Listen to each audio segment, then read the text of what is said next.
Vets I Recommend, sponsored by the Spaw. I'm really excited to be here. I have Dr. Canizero that's going to be coming on here in a few minutes, and just excited about some of the things we're going to be talking about tonight and answering any of your questions that you have.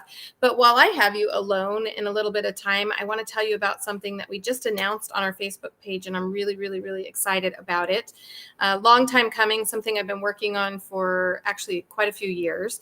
So it's been in the works, and we're going to be having our first live in-person event in Newport Beach, California, called Reinventing the Healthy Pet. And it's interesting because the very first big holistic vet conference, or whatever you want to call it, that I went to was in Chicago many, many years ago. And I always tell people that it was like a meeting for me of just coming together with a bunch of like-minded people and just nobody judging and just learning and educating. And it's really, really hard to be on this path. It's not an easy path to fight against sorry, I'm taking my phone off, which I thought I had already done. It's a path that can be really difficult. Anytime you're on a different path than somebody else, there's always going to be resistance. And so it can be really hard. And you want to stay on your course, and you do, but then you're constantly being thrown, I always use it like rocks at you, and you just start questioning yourself. I spoke with a young girl today at work, and she has a 3-year-old little Shih Tzu, and she has decided not to spay her.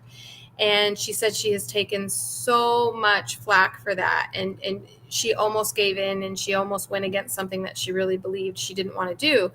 And so I supported her in that. And I said, you don't worry about it. Just make sure you're educated and you know all the pros and cons on both sides, and then you make your decision. So anyway, back to reinventing the healthy pet. So I was just so empowered when I left that I knew I wanted to be somebody that could provide that for other people. And so I've been working really, really hard to put together this event, and it is on October 1st, and it is at the Hyatt in Newport Beach, California.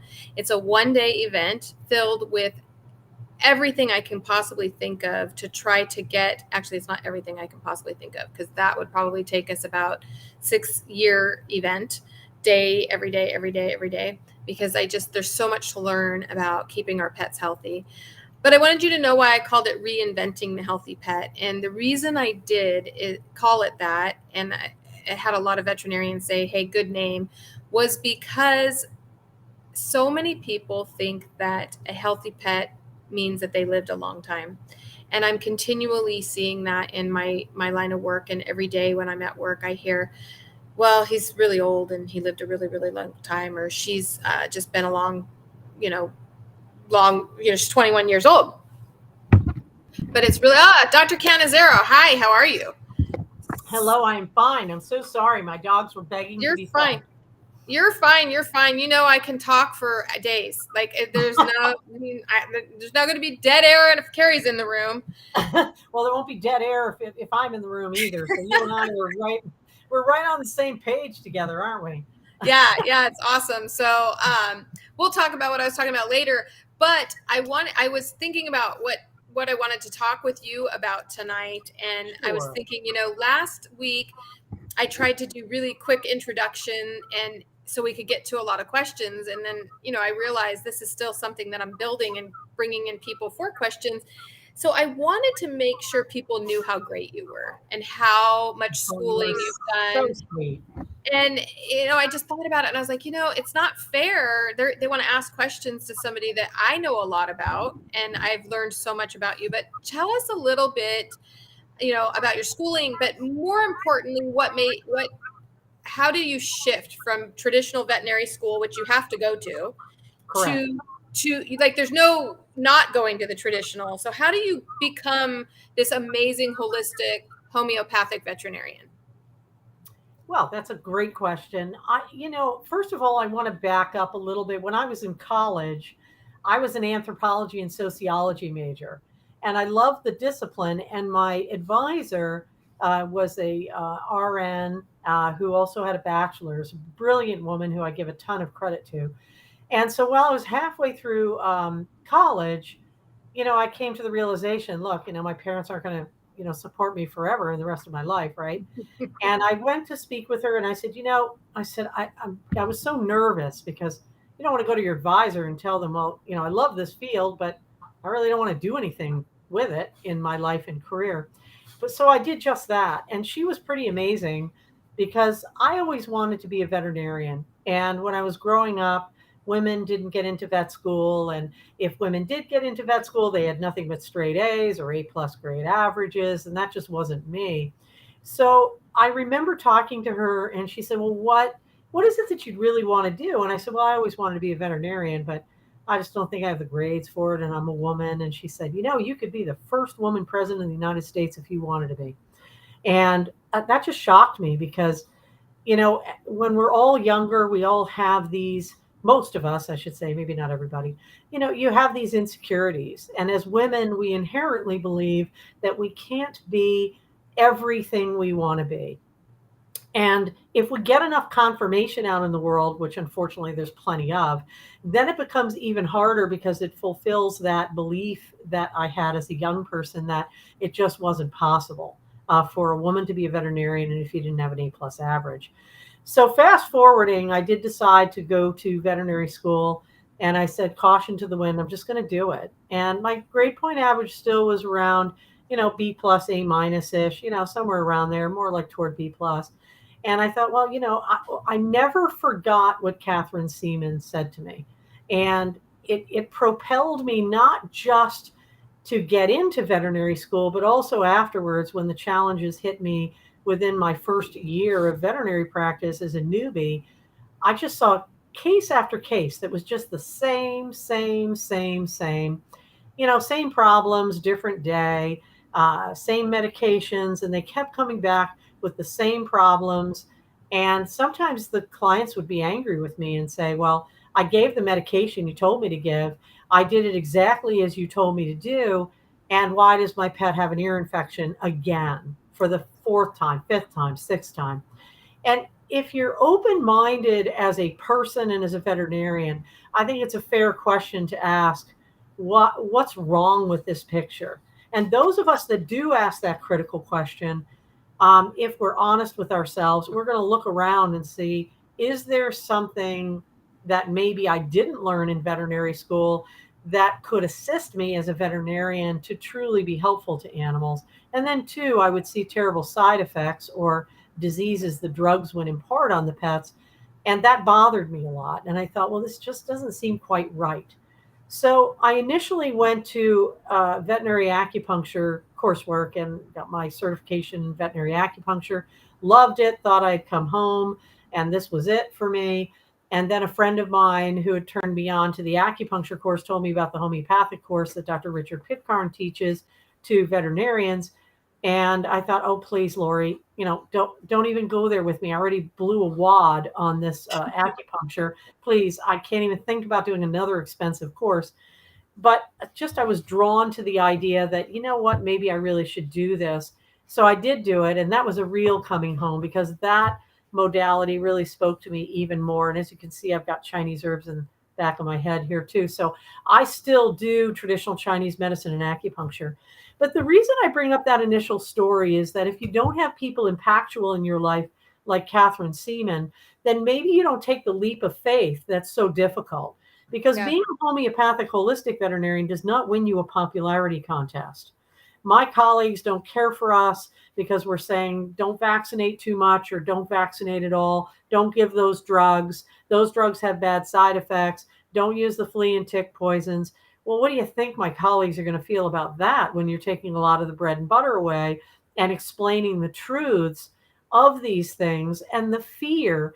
As a veterinarian who's worked so hard, went into so much debt to become a veterinarian, only to understand that the only real useful part, for the most part, in veterinary school was the problem solving aspect of veterinary medicine.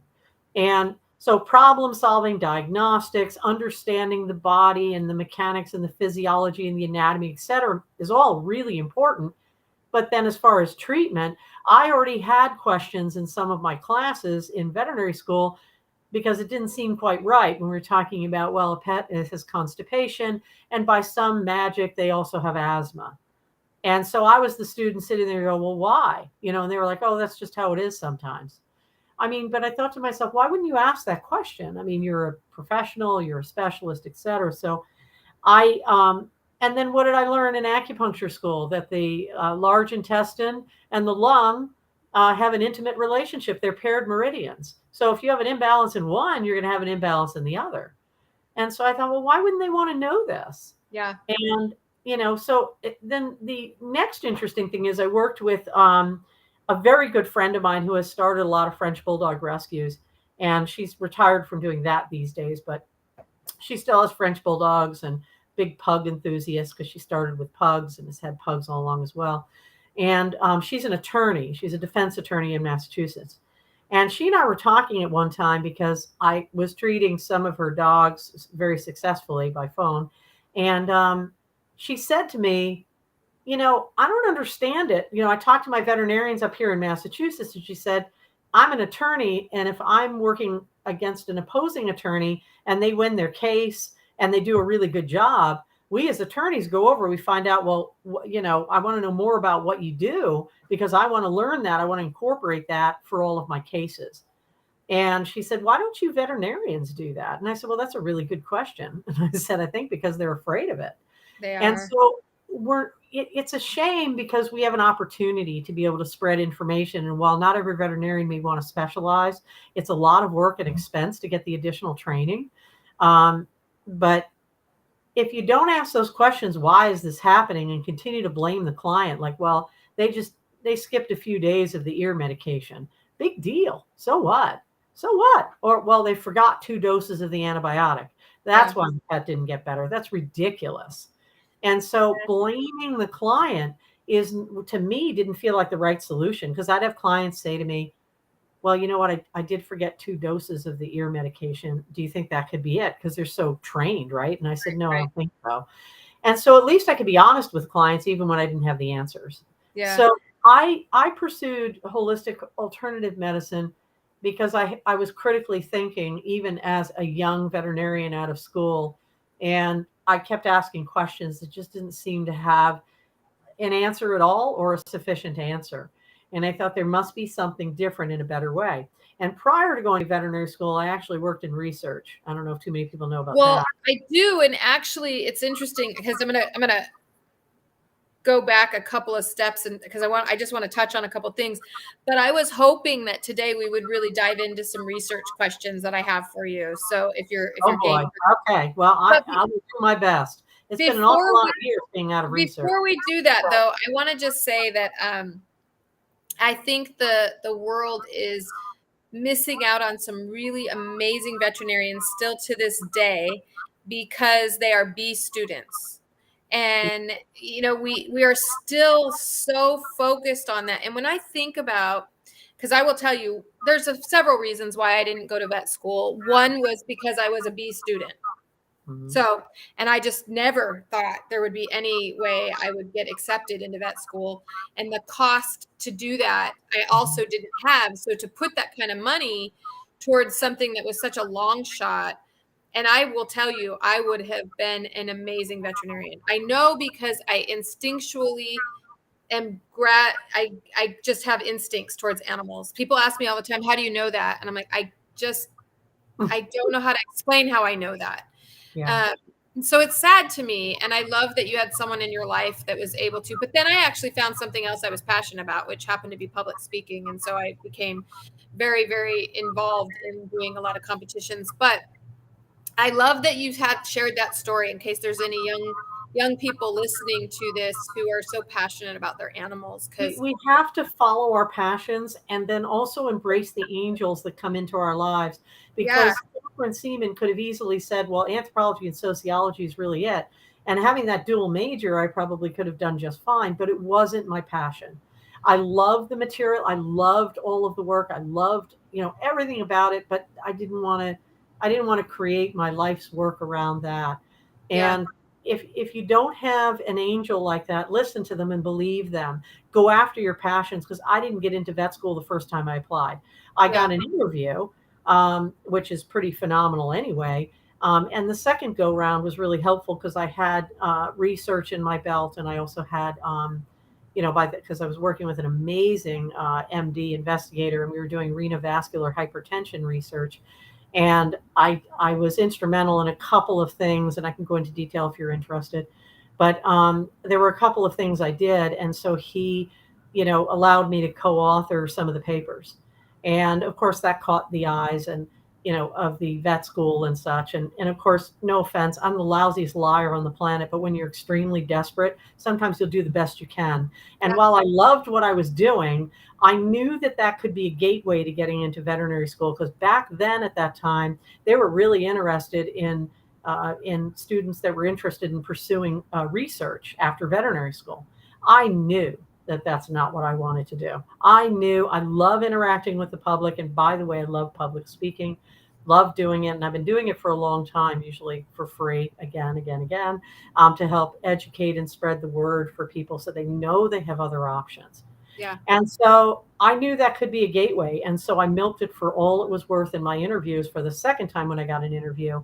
And even when they straight up asked me, well, do you think you'd want to go into research, after veterinary school? I said, oh, sure. I may really be interested in that. And, it was just such a freaking lie. And again, I Yeah. don't lie very well, but I rose to the occasion, maybe the one time in my life. And, it worked. It did make a difference because Yeah. I wasn't that A+ student. Yeah. And Neither was I. I yeah, had my things that I was really passionate about. And, it's interesting when I was in school and I was struggling with things and you had to memorize so much stuff. And that was really, I think my downfall is I'm not good at just memorizing stuff that I have no real interest in, which sadly, a lot of school is stuff you're never going to use or care about. well, no, I was never any good at memorizing either. Yeah. And Well, I would map struggled at out. school. So on all my tests, I would draw a picture of a dog. Literally, this wasn't even dog classes. And then I would put the answers like on their hock, on the tail, because as a visual person, Mhm. I could visualize the answers if it was mapped out on the dog's tongue. Mhm. I would remember that way. Yeah. And it's just such a weird way to try to remember things. But because I was so connected with animals and I knew that I would always remember that. But one of the other things, because I want to shift and really start talking about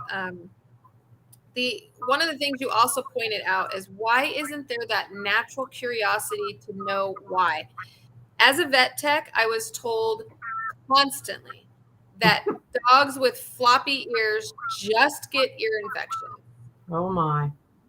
That's I was, and then as a young person, and I wasn't a vet, I believed it until Mhm. I got smart. Well, a lot of clients believe it too. I mean, I don't know No, who came up with that interesting myth, I don't know. but there's plenty of floppy-eared dogs that don't suffer from ear infections. Sure, And and so I would always there's say, right, the German yeah, Shepherd. and ears that stand up that maybe have ear infections or chronic Yeah, ear infections. right. And the other myth is that a lot of times I've done a lot of rescue work also, and people would get a stray in or something like that that would have chronic changes in the ear where the canal was narrowed and the tissue was thickened or calcified, the ear canal tissue. And they would always say, oh, this dog has been so badly neglected. If had the ears been treated with allopathic medication, the ears wouldn't look like this. Well, I'm here to tell you that I cannot tell you how many times in floppy or straight-eared dogs, doesn't matter which, stand-up ears, whatever, that chronic ear infections with the drugs used regularly will look exactly like that. So I would propose even that oftentimes the ears that look like that were probably treated extensively and not neglected. And I Yeah, see many, many, many, many cases of that. And the things that we make up to maybe justify as veterinarians that what we're doing is really okay, I'm not sure. I mean, I will say that when I got into homeopathic medicine in particular, moreover than acupuncture and traditional Chinese medicine, it was an incredible awakening because it sort of undoes all of your allopathic medicine thinking. You can no longer like ignore or not think that way. And to me, homeopathic understanding made a lot more sense than allopathic understanding. And so I felt like I'd come home, but I was terrified. And I thought, what am I going to do? What am I yeah, going to do? I mean, I know acupuncture and Chinese medicine. I'm not very, brand new at homeopathy. What do I do? And I'm doing relief work. So I'm running around all these different practices, filling in and doing whatever allopathic medicine, right? Right. How can I walk into a room, face a client, and dispense that Posatex or Otamax? Back in the day, it was called Otamax. Anyway, we used Oh, to do that. The Otomac. antibiotic. They don't have that anymore. I don't know. I'm not sure because I never use that. Yeah, It's been I haven't seen it in years, but I remember 20 it. plus years since I've used any. The only reason I know some of the names of the medications is I ask for medical records, all the doctor notes when I'm working with a patient.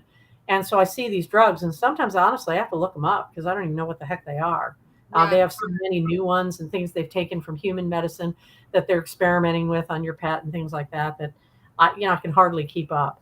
But that's the way that I keep a little bit fresh in what the heck they're using. But suffice to say, it's a steroid and an antibiotic. And oftentimes it may also have an antifungal in there too, because why not? We'll just have all three in one tube. And that way you can really mess the flora up in the ear and suppress in a big way. So, you know, it's such a liberation to know that there is a safer, kinder, gentler, not only for the pet, for the client, for the environment, that we're not, continually throwing these medications into our aquifer. Because if you throw it in the garbage, where do you think it goes? right. Into a landfill, into the aquifer, into our water sources, into our food. And so if you wonder why there are things like anticonvulsant medications and narcotics actually found in our water sources, it shouldn't be a surprise. And if you flush stuff down the toilet, same thing. There you go. You're flushing then into the aquifer. So there's so many reasons that choosing natural medicine, and of course, first and foremost, is for what the good it does for pets with the lack of side effects, which is Yeah. phenomenal, really amazing. It's always amazing to me. I have it. It's I think about vets when they're in school, like they're getting this packet and it tells them exactly what to do because all the vets are doing the exact same thing around me.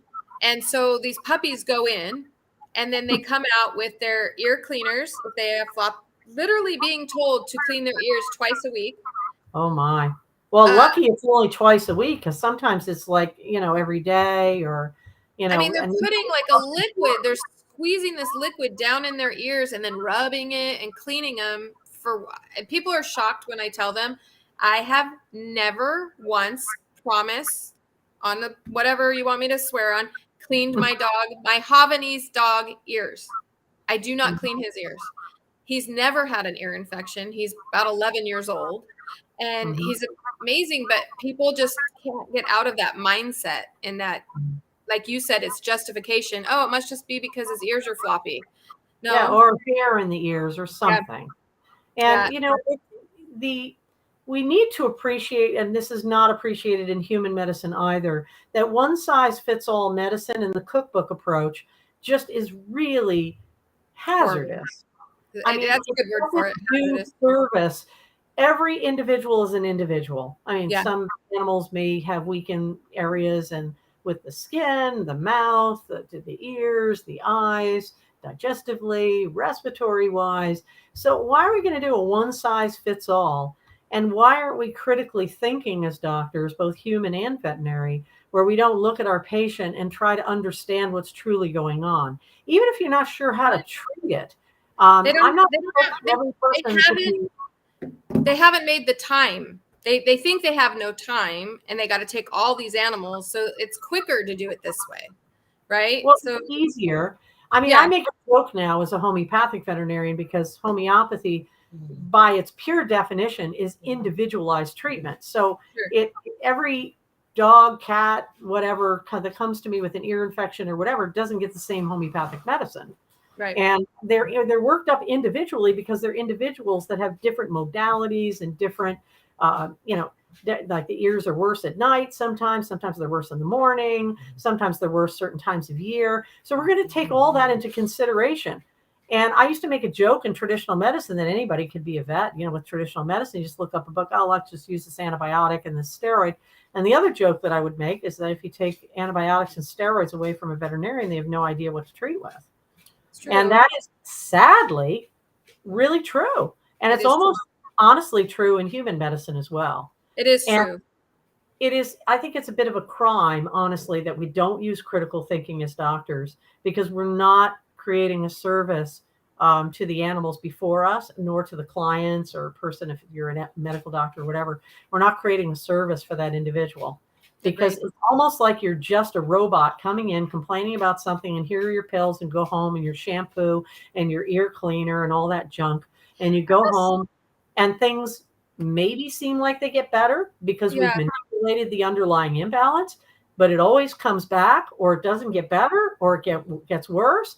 And then the veterinarian, is like, well, I didn't do anything wrong. And Yeah. in a way, they didn't, because it's still within standard of care. Mhm. But standard of care doesn't mean that we stop using our brains.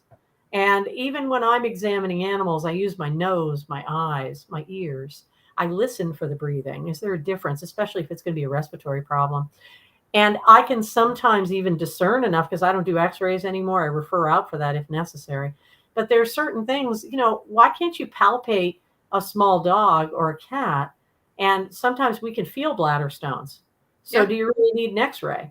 Now, I'll argue maybe an x-ray is a good idea in case there are stones in the kidney, which is really rare, or stuck in the urethra, and you want to have a look and see. But if a pet has bladder stones, we have to address that, right? But we don't necessarily have to charge you $10 million for this big workup to confirm what I found with my hands and my senses, my eyes, and my physical exam. Yeah. So I don't want to make fun of my colleagues for, doing diagnostic testing, because I do diagnostic testing, but it's almost as if they barely touch the animal. Oh, let's do blood work, urinalysis, x-rays, MRI. I mean, most vets don't have MRIs, so that wouldn't be the case. But you But know what I'm they saying? All do. of a sudden, this big, huge workup, and you haven't touched or almost seen animals. You barely touch them. They do this in humans. Do you ever go get a physical? They don't even touch you. If I'm lucky, they might look up my nose or in my ears or the back of my throat. But I do have doctors that do palpate and listen to my heart and lungs. But honestly, I have been to doctors that haven't touched me. And when I've gotten the medical records, and I kid you not, they'll mark my vitals and blood pressure or something like that, and they never did it. I was Yeah. there. I know Yeah. they didn't.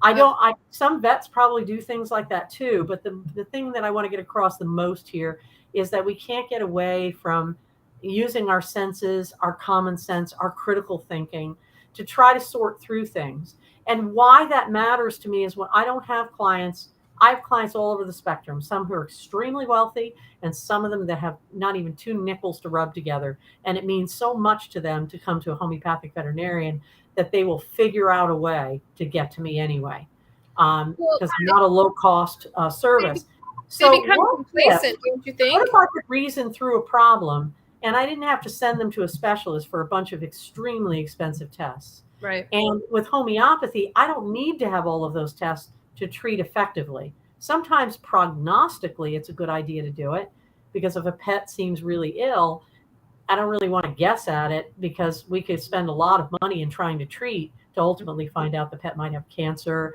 or very advanced cancer, or something like that. And I think, in fairness, maybe it's a good idea to know that, so we can adjust our expectations. So Yeah. sorry, I didn't interrupt you. Go ahead. No, you're fine. I just think that sometimes when vets are so quick to run into the I obviously want diagnostics if we need them too, but it's almost like complacency, right? I'm not going to Exactly use my right. own senses. I'm just going to go straight to this. It's kind of like my husband Exactly always right. talks, riding up the mountain a million times and you just keep doing it and then eventually you do it wrong because you're not using all your senses. So, Lori, this is a great question. And I am so curious about this question. This just happened. This just happened to Lori's dog.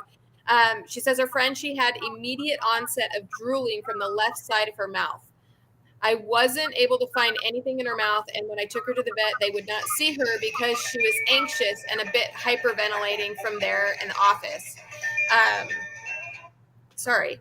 Uh, so her friend, I thought I turned it off. Her friend, she was hyperventilating, and which I thought was weird. They wouldn't see her, but the drooling has stopped. Do you have any idea what could have caused it? It was bad drooling. I saw a picture, a puddle of it, and Mm-hmm. then her dog was acting completely normal. Everything was normal, but the drooling was just coming out. And it Yep. was only one side? Well, I don't know if she could tell where the drooling was Okay. coming Well, from. I think she says, if I can see it here, from the left side of her mouth. Did I miss that And part? so I'm assuming it was only coming from the left side. Okay. And I think it's an excellent question. While I can't answer the Okay. causation, the Sure. major causes of drooling could be, unusual tastes in the mouth, nauseousness, anxiety, could be from, licking a detergent or something like that. Certainly, if dogs are hungry and have a propensity to drool, if you're preparing food, that would be something. But what I really want to point out, which isn't really going to answer Lori's question very well, but is an excellent one for a homeopath, is that when we take symptoms like this, even if we can't find anything physically the matter, let's say she succeeded and she was able, the vet would see her dog, found nothing wrong, and wanted to prescribe medication. The neat thing about a homeopathic veterinarian is that these really specific things, like drooling only out of the left side of the mouth, is really helpful in treating. So while we may not necessarily know why that happened, I will explore with my client any certain things, like, were you burning any incense, or were you, fixing dinner? Did your pet just eat? Did they just have a snack? Did they not because they might drool because of that? Maybe there's a nauseous reason, something like that. Um, but the fact that we have drool coming out the left side only is interesting, unless there's a paralysis, and then of course drool would come out the paralyzed side. That's something that a vet would want to look for, to That's the just make thing. I sure think that the Lori's. paralysis. I think she does. I'm trying to think. She does have like. I'm trying to think of what side her tongue kind of hangs out, because I didn't know. Of course, and I told her, And that's you not have. average for the tongue to hang out either. So Well, no, I anytime think. you see anything like that, No, no, no, no, it's no. I mean, worthy like, of homeopathic treatment. well, she had some kind of something when she was born with the tongue or something. I don't know. We'd have to get more into detail. It was just interesting to me how much drool was coming out of this dog. It's probably connected to whatever the issue is with the tongue. And that Maybe. doesn't mean that symptoms can't progress over time. And even if they're born a certain way or whatever, then, Oh, she was born with water on the brain. oh, interesting. Really interesting. Poor Yeah, baby. I'm like, I know there was something. I can't. So she was.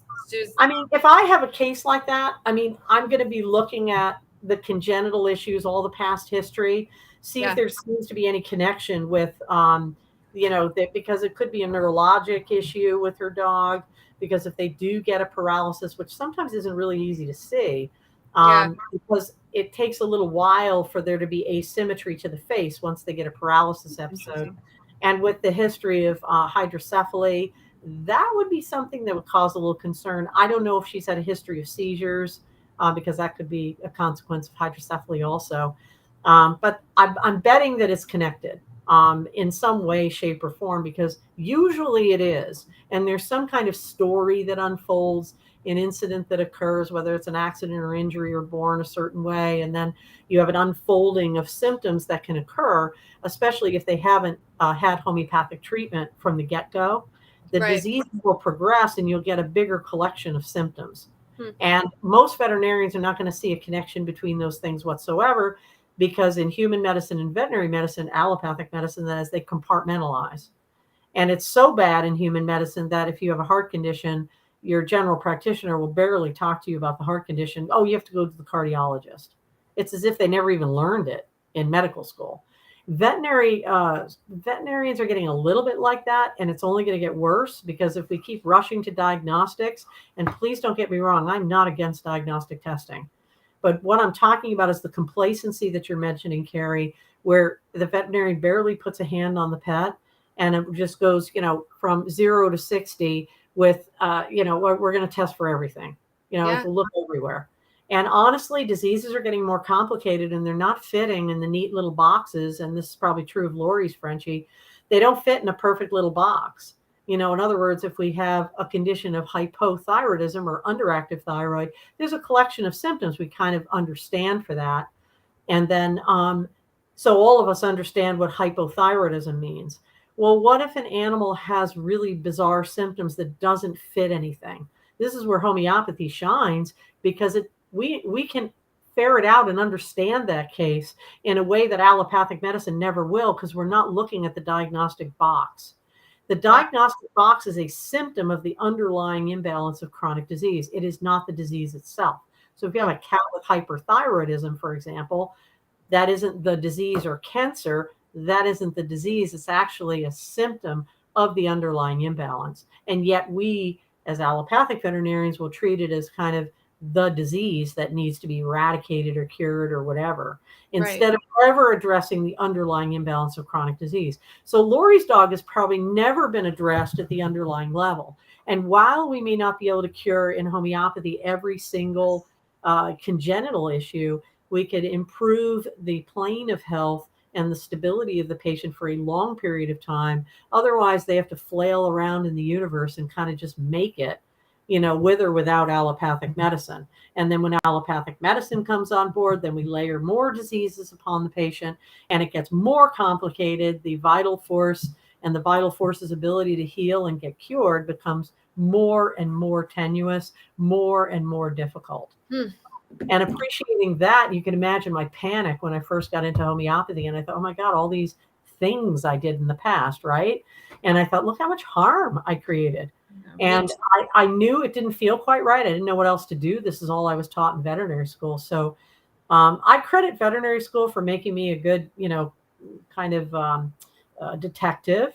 And I like to hone my detective skills because it's incredibly helpful, because our diagnostic test will not always give us the answers, and it may not even rule a lot of stuff out. It may be inconclusive. And so Yeah. what do you do from there? I'm going to continue to look and see what makes sense, however, which way I'm going to look at this. And I also would probably credit that to the research work that I did too, because we had to figure a lot of stuff out, because there's a lot of things that go wrong. All the mistakes that I now know I made as a vet tech, and even when I left that field, are what drive me to continue to keep educating myself, because I look back and I think, God, all those times I said you really should feed your pet this prescription diet, and now I'm like, oh my God, I really believed that back then. I So I'm did too. I mean, they constantly, gave yeah, us science diet for free as vet students. And that's I what I got it. fed my cat. And Yeah. when I got my very first, my very first kitties from the shelter, and I brought them to the vet, I was so excited. I wasn't in vet school yet. I had very little money, just a poor, student. And I brought my kittens to the vet, and I did all the shots they told me to do. And I was so excited to do them because I was so excited about what incredible care, no matter how expensive it was, that I was taking of my kitties. One of them died young of cancer. Am I surprised? No. And not only that, but they sold me a bag of science diet kitten food. And I Oh, was so dry food at that. So that's even worse. Right. right. And so I bring this disgusting kibble home, and I'm so excited that I'm taking incredible care of my kittens. And when I look back to the things that I did and I didn't know better, I mean, all I want to do is just tell them I'm so sorry. I know, me I'm too. so sorry to my clients, to my own pets. I didn't know any better. I thought, oh, science diet's the it, because you know why? That's because they told us, Yeah. not because I knew any better. I didn't even look at the ingredients. And even Yeah. if I did, I'm telling you, I sat in a conference, a lunch, Hill Science Diet paid for lunch, what they did often at the vet offices. And we would sit there and they would show us slides and tell us like how amazing soy was, or corn as a first ingredient, and that it was incredibly superior. And I thought, well, they must know, right? I mean, I don't, so this is Why what we're would going anyone to why talk would about. anyone lie when we're talking about animals' lives? That's how naive I was. I was so naive too. I was a veterinarian and naive. I mean, all that money I spent, and I'm a smart person, and you're a smart person, and I swallowed it hook, line, and sinker. And I thought, well, that's kind of strange. I wonder why soy and corn, is so good for them. But the more questions you ask, and soy isn't so bad, by the way, because I do believe in vegetarian feeding for dogs, and organic soy is perfectly fine. But it's not the soy that they're using in science Right. diet, I promise you. Right. Or that peanut hulls was healthy. Who Cellulose. knew? Who knew? Yeah. Right? Who I know. knew? I know. I know. So I just It's we have bad. to critically, and that's why I say to clients all the time and all the listeners, pay attention to your instincts, and if you get a bad vibe about something, you're not necessarily being paranoid. I mean, listen, because there's some valuable information. But if it doesn't feel right to you, get another opinion. I mean, just don't swallow it hook, line, and sinker. Because trust me, I've done it. I've done it to clients when I didn't know any better. And even as a homeopathic veterinarian today, I'll say to clients, I don't know, maybe 2 years from now, but I never thought that I would be talking to clients about feeding vegetarian to their dogs. I mean, I Yeah. was raw meat feeding all the way. Like, oh, raw diet, raw diet, oh, raw I diet. just And I have was this. real big on that. And Yeah. it's not wrong for every pet, but the point is that there's nothing the matter with us when we learn something and we try to improve upon it. And so I'll tell people, well, as far as I know today, this is the best information of what I know today.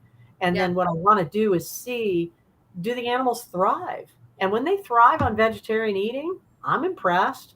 But Yeah. again, it takes an open mind instead of saying, nope, nope, they're carnivores. There's just no way it has to be meat. No, it doesn't. Not for dogs. Now, cats, that's another story, but we can get into Right. that Right. tomorrow.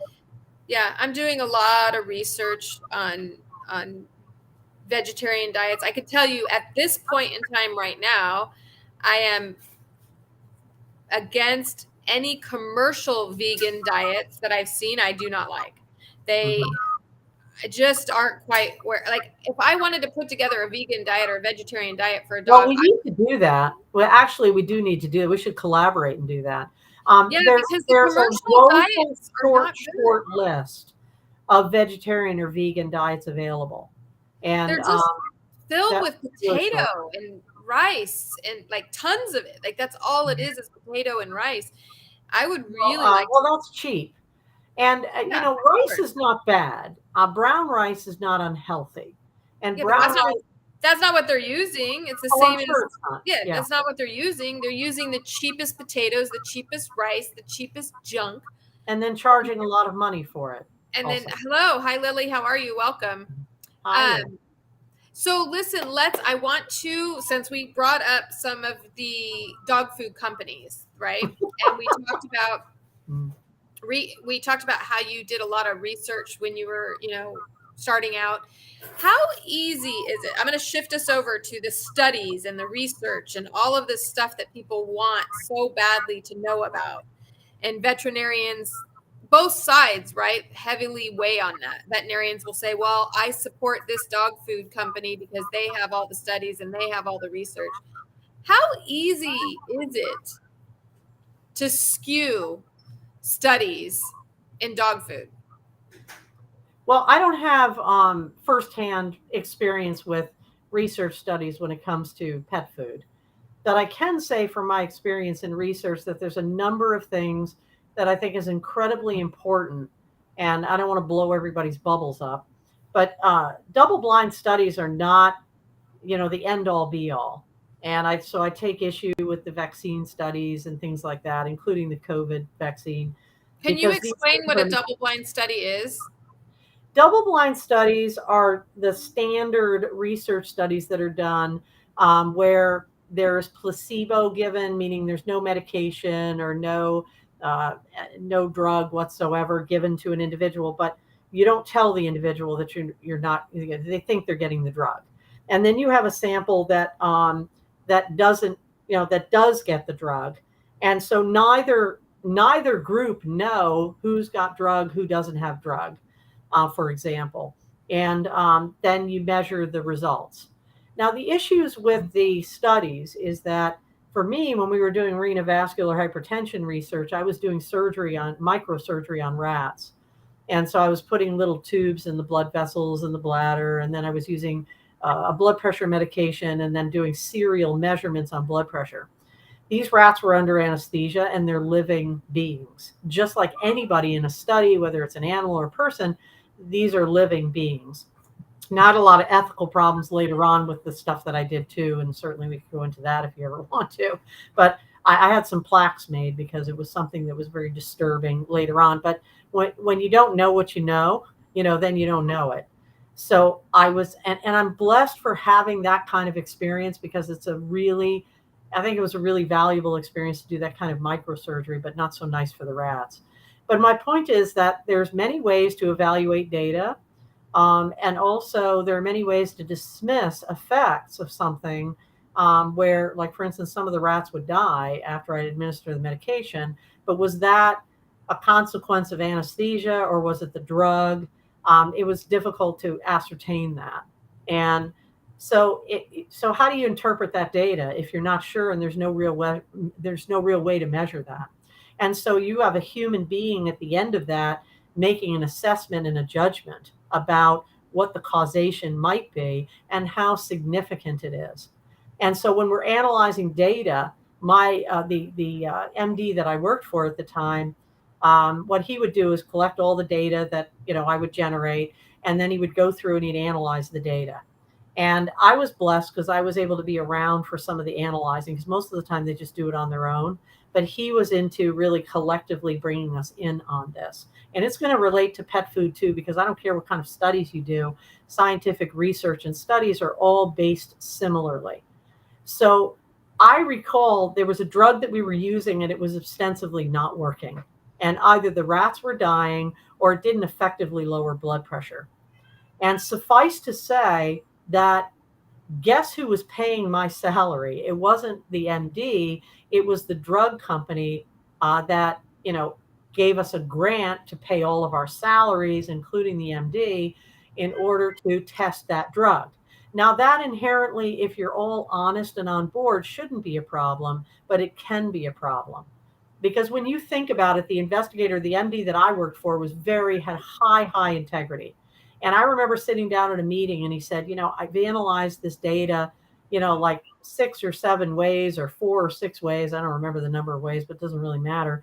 And he said, just no way that I put this together. Is there any statistical evidence that this drug is in any way helpful?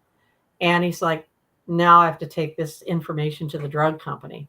Now you can imagine how you feel about that. Are you Sure. going to get a grant from them again? When you didn't find anything positive with regard to their food or their drug or whatever it is you're measuring, Yeah. and who's paying for it? What are the stakes? And a Right. very good technician friend of mine in the same building, in the VA building where I worked, um, her investigator actually threatened her job and made her falsify data. And it was for a heart drug for humans. That's awful. So I can't tell you, I'm not going to say that happens all over the place, but if that happens once, it's not going to be an isolated event. Right. My investigator and MD never did any such thing. And he had to go back to the drug company and say, I'm so sorry.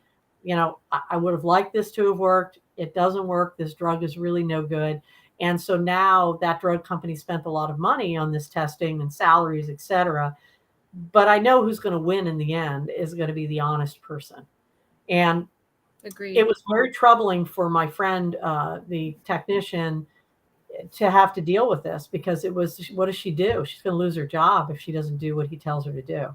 So that I know that goes on. And whether it's in the pet food industry or, could be anywhere. It obviously goes on, because this was not just one of those, you just won the lottery events or something like that. Right. Right. So double blind studies, the scientific standard, that's the same kind of studies they did with the COVID vaccines, with most other vaccinations. There's many things that get dismissed. If an individual, dies like, 4 weeks after the jab, had nothing to do with the vaccination. Well, who decided that, right? So we have to be careful about saying, well, just because it doesn't seem like a lot of people died from a particular vaccination doesn't mean that there aren't, horrible side effects to any drug, vaccination, or any such thing like that, and that there's no association whatsoever. Obviously, if you have an immediate hypersensitivity reaction to a food or a drug or, a vaccine, that's a little harder to dismiss. But I even know veterinarians that will dismiss that as well. Yeah, And I don't absolutely. know why. Maybe he ate something right before he came in. Right. Well, that's why they got I've diarrhea. heard Or it. that's why the I've pets heard keep it. them. I I, have I too. I've heard the vets Not say only that. have I heard it, I've read it in the records. It's And sickening. it makes It's it, sickening. to me, it's almost like, it's disturbing to me. It's almost like calling clients crazy, Yeah. if they even suggest. that. And the thing is, it's not like the vet's doing something to matter. Well, maybe they are, but we could go into there some. But Right. maybe they are doing something wrong. But let's just say that it's a standard sort of thing and you don't expect it. And it's not like the veterinarian was on a mission to make your pet sick or pass away from a Of course vaccination. not. Of course not. But of course, if I take issue, I know I'm a homeopathic veterinarian, but I still believe that if you're allopathic or homeopathic, I don't care what kind of type of veterinarian you are, you have to practice in the highest degree of ethic as far as I'm concerned. And if a pet comes in and they're not well, and you can see this on my website, if you go to my website, I have a list of some partial list of things that would be not a good idea to vaccinate. And, if pets have chronic diseases, chronic skin problems, chronic ear problems, osteoarthritis, hip dysplasia, heart disease, liver disease, chronic respiratory disease, we have no business vaccinating them. That's bad medicine. And Yeah. that's not homeopathic. That's just good medicine. Don't vaccinate those pets for anything. Yeah. That I take huge issue with. I'm not going to say the Board of Veterinary Medicine would, because it's so ubiquitously done that unwell animals get vaccinated Oh, I that see that I don't think time. veterinarians should get away with it. But Yeah. they don't consider it, not standard of care, sadly.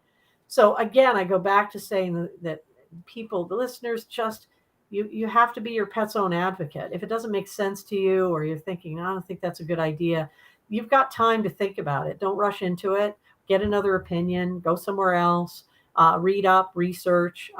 Hopefully, you'll contact a homeopathic veterinarian. Research both sides. I think I see a lot. We see this in society all the time, but I see a lot of people searching for, like, let's use vegetarian diets right now.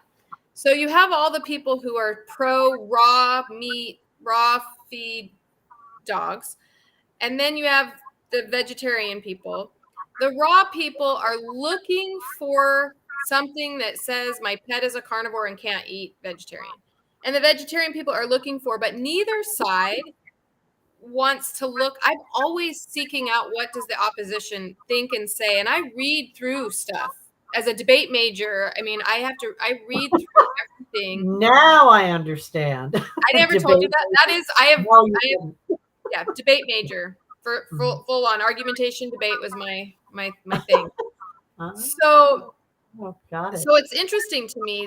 Read the opposition. Don't just read the heading. Read the opposition and what they're saying, and try. So when I was a debate in college and we had to debate, I did what was called parliamentary debate. Parliamentary debate required you to go into a debate round and not even know what the subject, what the title was going to be. What are we debating? What's this debate going to be? But I did know whether I was pro or con. So I could walk into a debate right now and I could be pro kibble. Ugh. Like, yeah, I could walk in the heading would be, this house believes that kibble is the best thing you feed your dogs, right? I've got like 7 minutes to come up with very well done arguments to support kibble.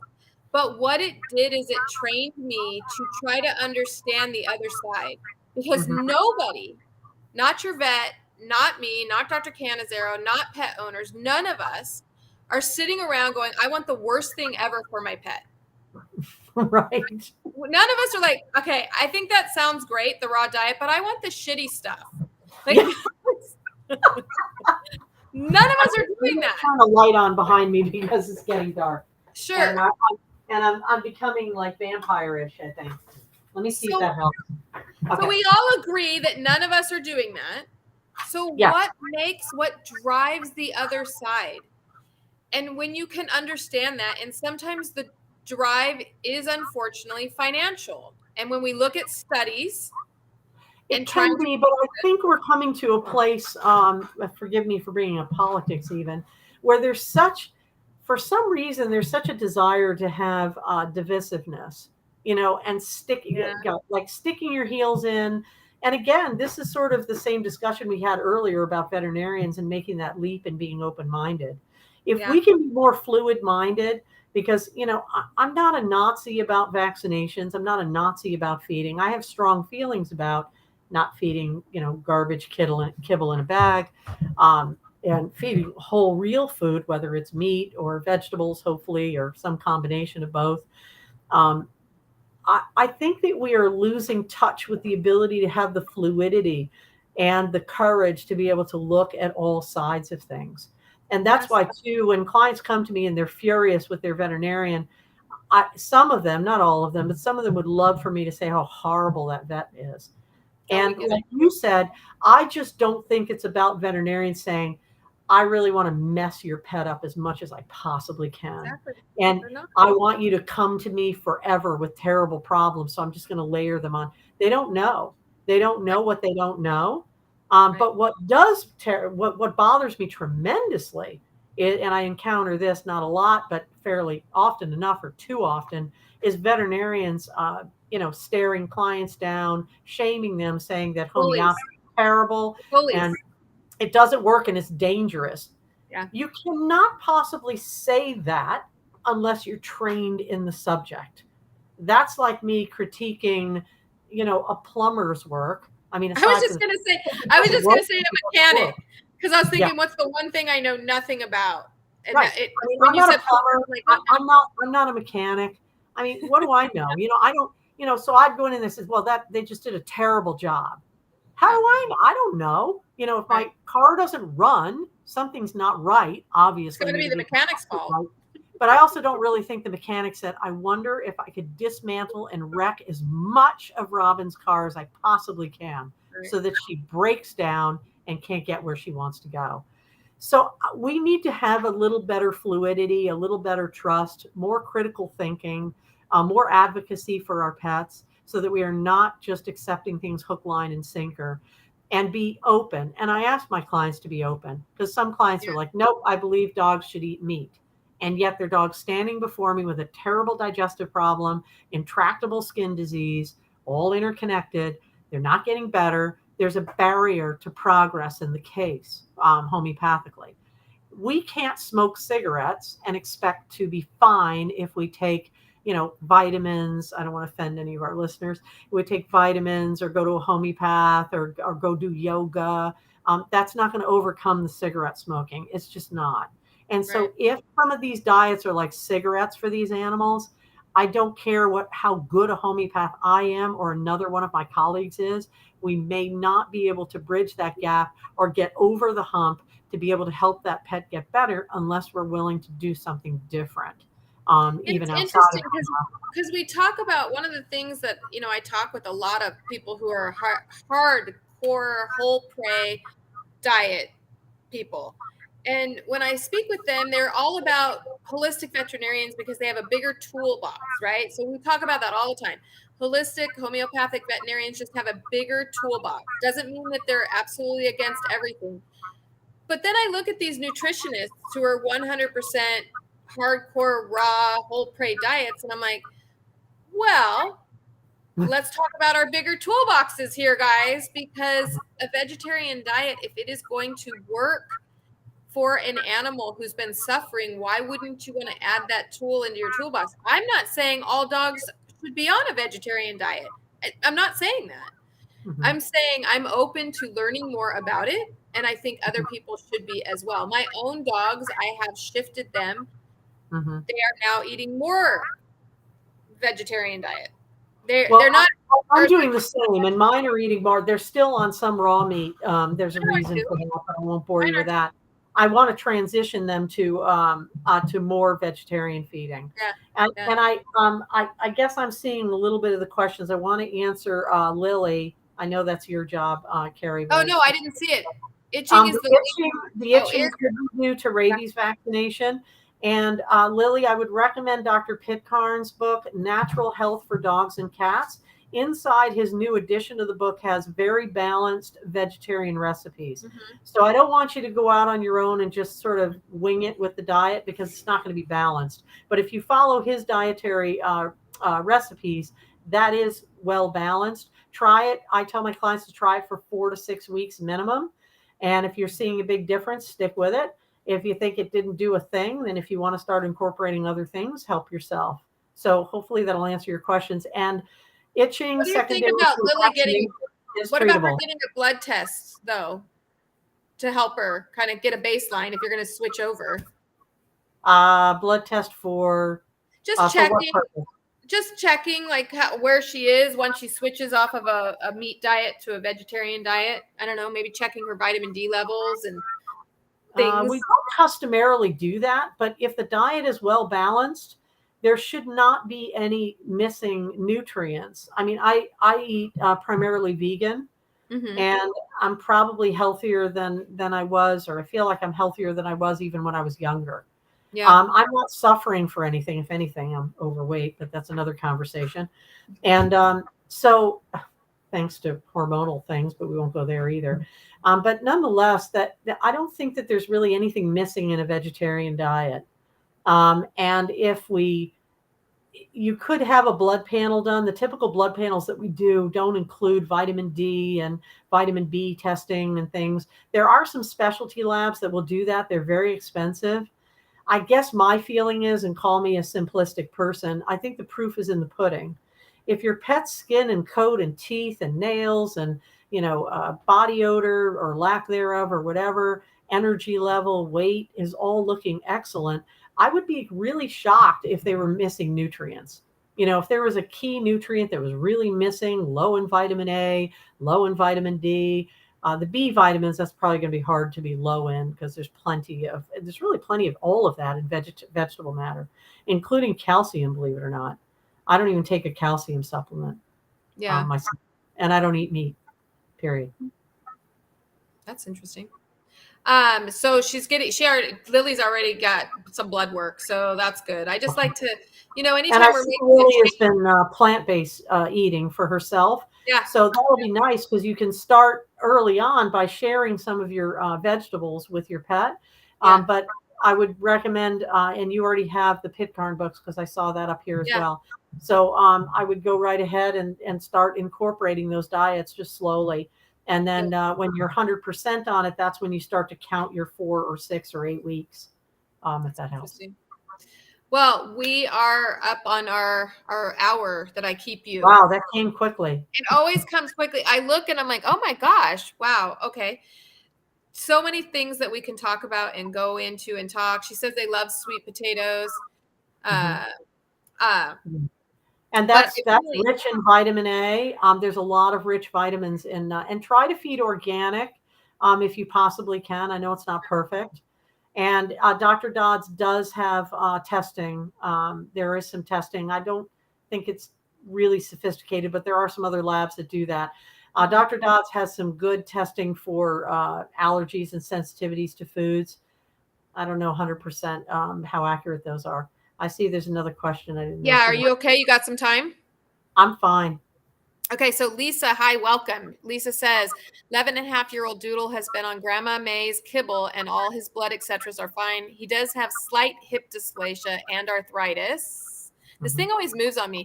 He's been going to a holistic vet who recommends a cooked meal that I'd ordered, but the brands she suggests were not organic. So confused how to switch his diet at this age. Oh, God. I'm just going to say really quick, Lisa, before Dr. Canizaro answers, do not feel bad. There is so much information coming at us at this time about this diet and that diet, and don't do this, and this vet hates this, and this one likes this. So welcome to the group. Lisa, it's very hard to find, and you're absolutely right. And you have to be careful because Dr. Google is not always your friend. Yeah. And there's good information, there's misleading information, and not all pre-prepared meals or raw foods are even balanced, believe it or not, even big name ones. But and Dr. Pitcairn actually researched some of that. So I, kind of trust his findings on these things. I would suggest to you to consider making your own food because then you can control the ingredients. And in most cases, your pet will thrive doing that. It's up to you. You could do the vegetarian diets. You could incorporate some of Dr. Pitcairn's meat-based diets, whatever you prefer. Do a slow change, and I wouldn't worry about the pre-made stuff. And that way, you can buy the organic ingredients. You can make exactly. It's going to be easier to do plant-based organic because it's hard to find organic meat or to afford it. If you have a doodle, I'm assuming your doodle is not a mini doodle, which means that could be an expense if you're searching out organic meat. And the lower we eat on the food chain, which is why the vegetarian diet is so good, the less genetically modified organisms your pet and yourself will be ingesting. So you're going to be eating cleaner on the food chain, believe it or not.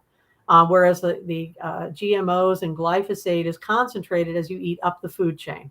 So the more meat you eat, the more meat your pet eats, the more GMOs, the more glyphosate that pet will ingest. And not all of that is going to show up in the blood work until your pet has cancer, and then it's going to be a little obvious.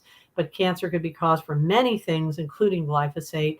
But in my opinion, it's a accumulation of things of what we're eating in our diet, over vaccinating, using drug medications, flea and tick poisons, etc. You just can't take in that many potential carcinogens and not have the potential for having a higher degree of cancer. And which one was the ultimate cause? Who knows? Take your pick, because it's sort of like the straw that breaks the camel's back. Right, right. Dr. Judy Morgan, as Lily brought out, Dr. Judy Morgan also has some recipe books that I think are really great too, that can help you in making that. And for me, she asked, Does she have vegetarian recipes too, or not? to what? Does Dr. Judy Morgan have vegetarian recipes also, or No, not? Oh, no, that's too no. bad.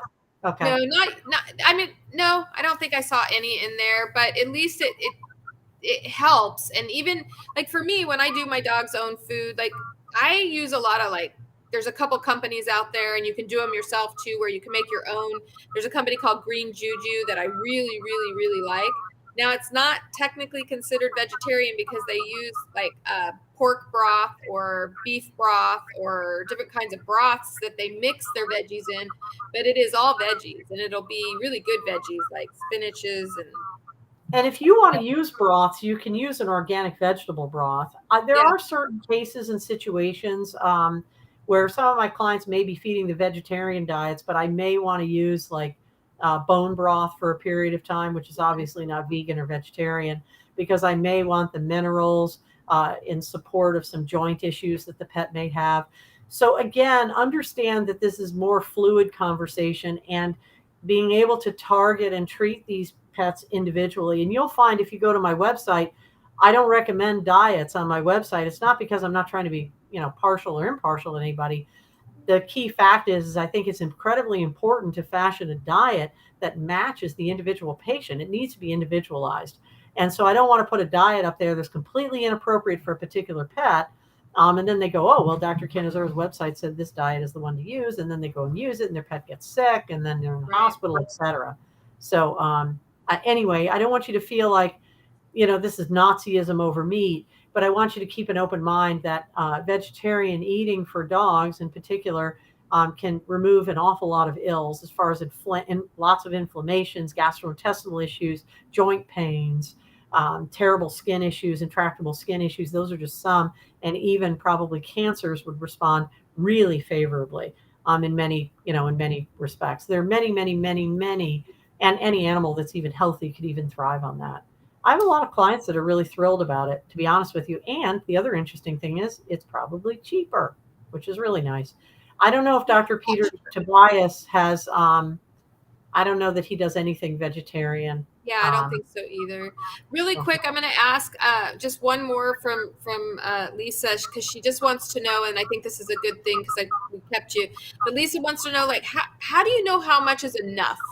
So, I think everybody struggles with that. How do I know my pet's eating enough or not eating too much, and all of these kind of things? I'd like to hear what you have to say about it, and then I want to add, maybe you'll probably say all of what I would want to say. Again, this is going to be highly individualized. I have a dog that came to me. The client thought her dog had allergies, and I didn't do testing. This is another one of these things. The client was restricted in funds, and I didn't think it was really necessary, but I believe her pit bull mix has pemphigus. And that's a terrible skin disease where the skin, where the mucus part of the skin meets the haired part. There's an autoimmune disease, and the skin just breaks open and bleeds and oozes, and it's very painful. Her feet were all afflicted. Anyway, long story short, I kind of considered it a 911, and she was extremely thin and still is, like really underweight. And so she's had an overall really serious systemic disease problem. I did have her start the vegetarian diet right away because I thought it was critically important because we really needed to get after the inflammation and the intensity. She's feeding a massive amount of food, much more than you would consider would be necessary. But because this dog cannot utilize her food correctly and keep weight on as an ordinary, normal, healthy dog could, for now, we're going to have to feed her a lot, too much, maybe many more meals, etc. So if you have an underweight pet, it's important to work with a homeopath, try to find out why, and to understand that process so that we can adjust the feeding accordingly.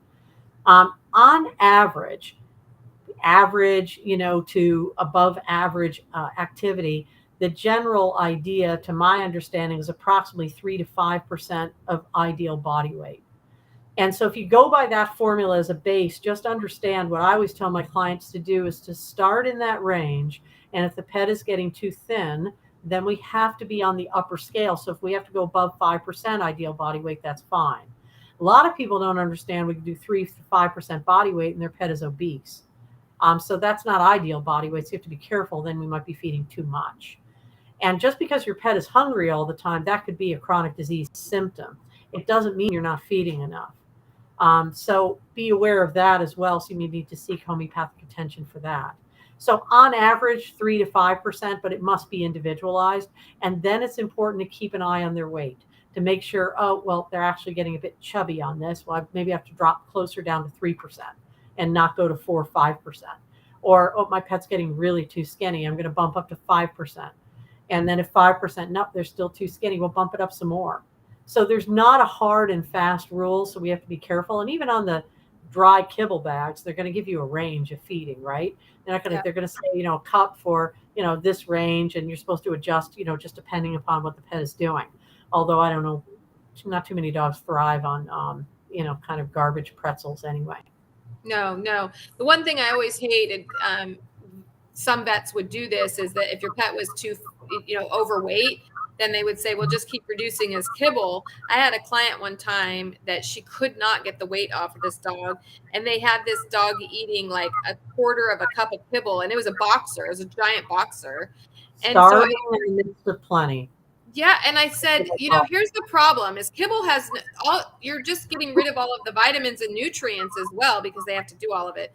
So the thing I wanted to make sure got said when we're talking about how much, because sometimes people want to know quantity, how much, and then other times they're questioning how are we getting all our nutrients. And I am just a huge believer in balancing your dog's diets and your cat's diets over time. So rotating and doing different things and adding in different things is as important as how much you're eating. Because Mhm. I hear a lot of how much do I feed? How much do I feed? But if I feed spinach, tons of spinach every single day, I'm going to be lacking something. You have to have a lot of balance and making sure that you're rotating in different foods. And rotating recipes is a perfectly Recipes, good thing yeah, to do. And yeah, in the beginning, I tell my clients to start with one recipe and keep it simple. Or if they're on a special diet, like a hydrolyzed protein junk diet from the vet, then I tell them, look at the ingredients on the food you're currently feeding, and I want you to try to emulate that with whole real food at first, and then we'll move closer and closer to better eating. But we'll emulate that first to make sure they're okay with those, quote, limited ingredients. And limited ingredients is really unbalanced food. I don't know how you balance limited ingredient food, I don't know period. either. If that's an Supplements. oxymoron, it doesn't fit in the same They sentence. just put a bunch of supplements in it. That's it. Well, they spray the kibble with Yeah, nutrients, and so yeah. that's what you get is empty kibble with sprayed nutrients on it and fatty acids and stuff. And that's why the inside of the bag is a bit greasy. Lily asked a question about Yeah, I was scooting. gonna say I have time for one more, but I actually have to go pick a dog up at a veterinarian's hospital. So Uh-oh. but Oops. yeah, You're an no. angel to do that. All right. Well, this is quick. But With let's answer Lily's one, yeah, Lily, about the anal glands. What's going on the here? She's scooting. scooting is an underlying imbalance of chronic disease. So if the pet is on whole food diet, they shouldn't be scooting. If they're on kibble diet, that's common to have scooting because it's part of the digestive tract. And I treat homeopathically when pets are scooting. That is, of course, if they're on inappropriate diet. And you know what I mean by that, not whole food, real food, and balanced food diet. But I believe that you were doing that, but I'm not so sure because we were talking about the vegetarian diets together. So I hope that helps. Yeah. I can tell you from a groomer standpoint, sometimes groomers do those glands so much that they make the dog dependent on it. Mhm. So be careful with letting people over express those things. Yeah. Uh, you I know, haven't really seen that no that's much of a kibble. problem. Most groomers express from the outside. We Yeah, usually, put a glove on, put our finger in. I don't think they cause much trouble, but those dogs, I don't know that they get dependent, that you just have never gotten rid of the underlying problem. true, And so true. it's going to keep coming back over and over and over and over again. Now, Yeah, vets that will instill and put steroids and antibiotics and junk in the anal gland, yes, they cause damage to the anal glands. They'll make them it's scar up. crazy. It's a mess. It's So, crazy. and I know she says she's not feeding kibble, No so I would kibble. say that would be a homeopathic treatment. And again, your pet has to be worked up individually. So you can find a homeopath near you, or the Academy of Veterinary Homeopathy will have a list of veterinarians, and expect that you may find one that's not immediately in your area. So be prepared to travel or do a phone appointment, if any of them do telephone appointments like myself. You are amazing. We're going to have to stop the questions, guys. My fault, not Dr. Canizero. No, She no was so worries. great. I gotta go. I had a dog, just so anyone don't worry, the dog is going to be fine. But I had a 7 o'clock phone call this morning. One of my dogs that spent the night with me, she's 16 years old, and Oh, she was not doing well this morning, so we had to rush her. Her poor mom is in Egypt. How about oh getting that phone? no. I Oh had to my call her God. mom. I got a hold of her, but her name's Pepper, and she's going to be good. But I have to pick her up before they close, so I'm going to You go get bet. her. So All you right. guys take care, Dr. Canizero. Bless you so much. Like, thank Well, you. thank you so much. I can't tell you how much I appreciate you, Carrie. We have to collaborate on getting together some really good vegetarian diets then. It How's needs that? to be done. It needs to be done without all the starch and the cheap fillers that they're putting in it. Because Absolutely. I support it. I'm starting to see some animals do well I'm on it. telling you, the pemphigus dog is doing amazing, and her lesions are getting more Yeah, superficial. And while I didn't send her for biopsies to confirm the diagnosis, it doesn't. She's running and playful now. She was so painful she didn't even want to walk outside in the grass. It hurt yeah. her feet too much. And Well, to have her, have her life back again, even though we're not done. She still has skin lesions. They're not as bad. Paws have cleared up tremendously. She's on vegetarian diet, homeopathy, and some supplements. And yeah. it's really making a difference. I don't think that I would have Awesome. made that much difference that quickly if we hadn't employed the vegetarian diet, Vegetarian diet. honestly. When And I how I started know this, that is, just quickly, how I know that was she cleans commercially for a living. And she just got really busy. So she kind of slid and she went back to like meat based eating, and the dog yeah, got worse. She it's still was better interesting. than she was before, but she got worse. So she put her right Yeah, back on the vegetarian diet, and she's more yeah. stable again. Well, I said when I first started this podcast idea where I was going to start getting more vocal and not be so afraid to speak up, probably about 5 years ago, 4 years ago. And I said, I'm only on one side because people are like, oh, she's this, or she's an anti vaxxer. She's all raw meat. She's all this. She's all that. And I will say this till forever. I'm on one side only, and that's on the side of your pets. If it works for your animals, I'm on that side. That's the side I'm on. And And if that's it's the side I'm on. that's the side I'm on. And if somebody came to me tomorrow and said, you know what?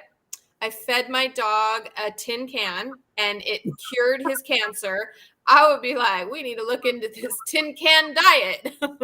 I'm not sure I'd be as quickly sold on that as you, but I do have a very open mind. I will And I look into wouldn't be it. doing what I'm doing if it didn't work better, Yeah. safer, and I could Right. sleep better at night and Right. feel really good. And my clients feel, I had a client today, I feel so blessed. And she's just like, my dog is a different dog.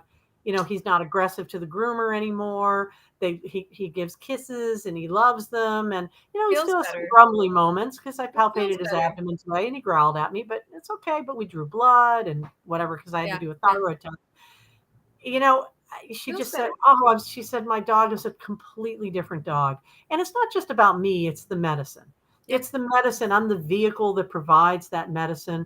But if we keep an open mind and we're advocates for them, I'm going to be on that side too. So, Carrie, you and I are always going to be on the side of the We're pets. on the same side. You're so humble.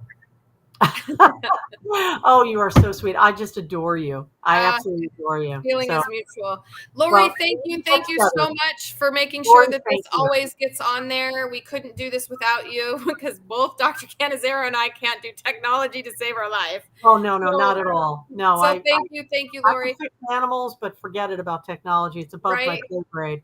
I know. And then all of you guys that are coming on and helping support this, we're trying to get it to grow and watch it grow, and having more and more people on here matters because you all become the voice, right?